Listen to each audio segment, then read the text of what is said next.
বাহিনীর উপর আজকে আমাদের সমাজে গণতন্ত্র হওয়ার কারণে মেজরিটির প্রয়োজন। আমরা বিগত নির্বাচনে জনগণ যেভাবে আমাদেরকে সবথেকে প্রতিষ্ঠা করার জন্য সমর্থন দিয়েছিল, সেই সমর্থনকে কোন একটি মহল নস্বাত করে বিশেষ কৌশলে সেটাকে নস্বাত করে দিয়েছে। আমরা আশাহত হই নাই। আমাদের মানুষের আমাদের জয় পরাজয় দুনিয়ার জয় পরাজয় নয়, পরকালের জয় এবং পরাজয়ের ফল এই রমজান মাসে আমরা বলতে চাই। সেই যুদ্ধের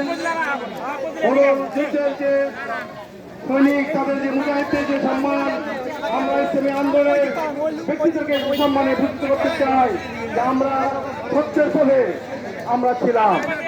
জনগণ আমাদেরকে ম্যান্ডেট দিয়েছিল, কিন্তু সেই ম্যান্ডেট আমরা করতে পারিনি, সংরক্ষণ করতে পারি না।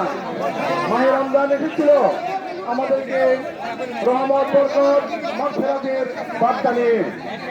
আমরা প্রথম 10 দিন রহমতের মধ্যে রয়েছি, তারপরে মাগফিরাত এবং তারপরে জাহান্নাম থেকে নাজাতের বার্তা। আজকে রমজানের এত গুরুত্ব কেন?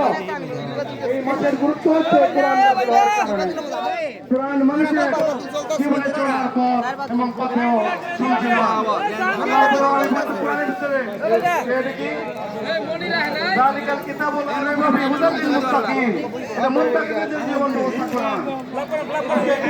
এই মাসে নাযিল হওয়ার কারণে আজকে এই মাসের এত মর্যাদা, এত ফজিলত।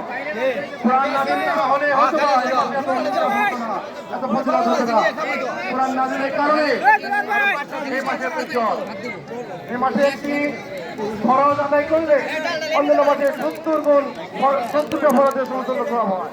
এই মাসে একটি নফল আদায় করলে একটি ফরজের সমতুল্য হতে যায়। কারণ হচ্ছে কোরআনের কারণে।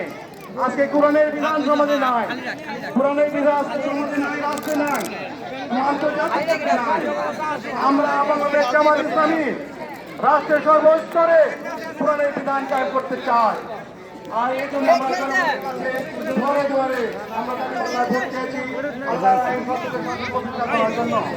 আমাদের সকল প্রচেষ্টা হবে আল্লাহ সন্তুষ্ট অর্জনের জন্য, মানুষের কল্যাণের জন্য। কোরআন এসেছে